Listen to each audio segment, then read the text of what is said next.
আমি দীপালি, আমি আজকে রান্না করবো ডাল চচ্চড়ি। তার জন্য আমি এই যে কেটে নিয়েছি পেঁয়াজ, টমেটো, কাঁচা লঙ্কা, আলু। ডালটা ভালো করে আমি মুসুর ডালটা ভালো করে ধুয়ে রেখেছি। মুসুর ডালটা দিয়ে দিচ্ছি, দিয়ে আমি মাখিয়ে রাখবো কিছুক্ষণ।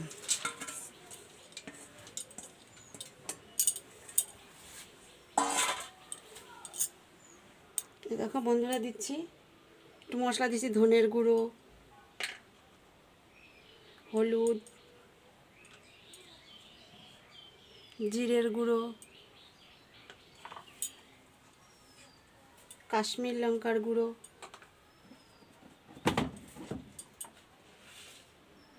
স্বাদ মতো লবণ,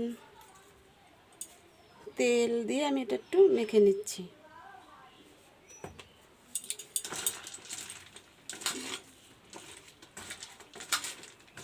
এইভাবে আমি মেখে নিচ্ছি এটা।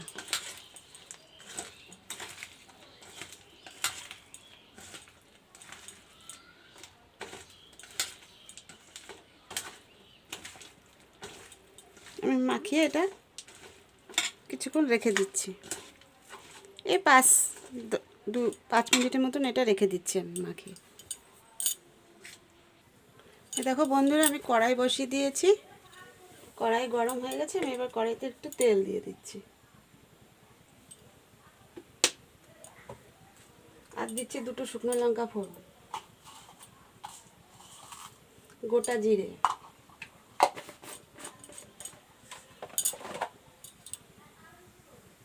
দেখো বন্ধুরা, মশলাটা ভাজা হয়ে গেছে, জিরে শুকনো লঙ্কাটা ভাজা হয়ে গেছে। এবার আমি রসুন কুচি দিয়ে দেবো।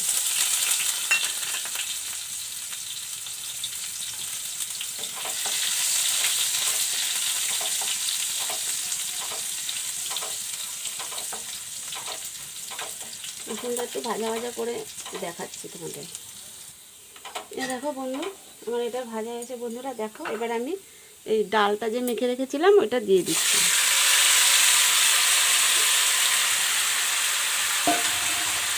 দিয়ে একটু ভালো করে মিশিয়ে নিচ্ছি।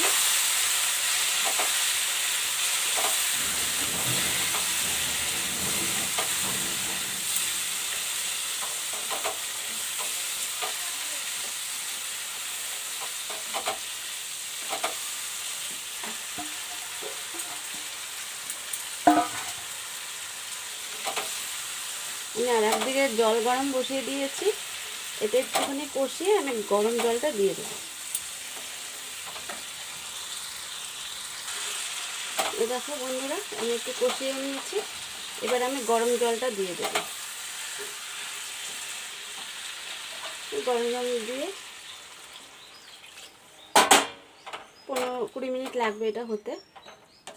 তোমাদের দেখাচ্ছি।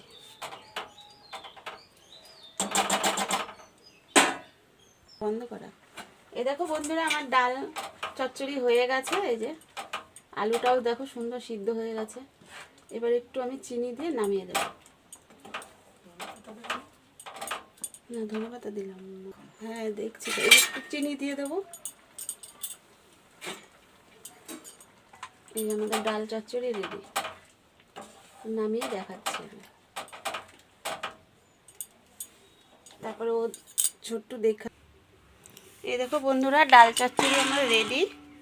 তোমরা এবার বাড়িতে বানিয়ে খেয়ে দেখবে কীরকম লাগলো। অবশ্যই লাইক করো। আমাকে আগিয়ে নিয়ে যেতে তোমরা সাহায্য করলে আমি আগিয়ে যেতে পারবো। তোমরা আমাকে আগিয়ে নিয়ে যেতে পারো।